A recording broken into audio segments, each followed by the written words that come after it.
Əgər indi qaranlıq və sıxıntılar içində olduğunu hiss edirsinizsə, gəlin bir yerdə bunun üçün dua edək. Yeri göyü yaradan Rəbbimiz və xilaskarımız, sənə sonsuz minnətdarım. Təşəkkür edirəm bütün insanlar üçün, indi bu duanı dinləyən insanlar üçün. Ya Rəbb, mən bilirəm ki, sənin hər birimiz üçün öz xüsusi və möhtəşəm planın var. Ola bilsin hər bir insan indi öz səhrasın, öz çətin günlərini keçir. Ya Rəbb, mən dua edirəm ki, sən indi onlarla bir yerdə olasan. Sən özün onlara yol göstərəsən, Ya Rəbb. Nurlandırasan onların yollarını. Çıraq olasan onların yollarına, Ya Rəbb. Çünki biz insanlar acizik və çox vaxt gücümüz çatmır, Ya Rəbbim.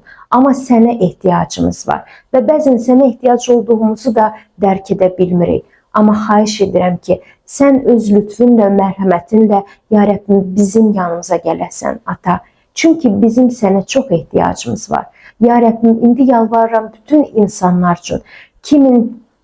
Kim dardadır, Ya Rəbbim, kimin çıxılmaz vəziyyəti var, Ya Rəbbim, kim hansı addımı atacağını bilmirsə, Ya Rəbbim, sən onların ürəklərinə mərhəmət et, Ya Rəbbim. Sən onların düşüncələrinə aydınlıq gətir, Ya Rəbbim. Sən onların qarşılarına düzgün insanlar çıxart, Ya Rəbbim. Ki, bəlkə onlar onlara kömək edə bilər, Ya Rəbbim. Onlar onlara yol göstərə bilər, Ya Rəbbim. Xeyir dua ver, Ata. Özün öz mərhəmətinlə bizi düzgün yola apar. Əgər biz azmışıqsa sənin yolundan, sənin düzgün yoluna bizi yönəlt, Ya Rəbbim.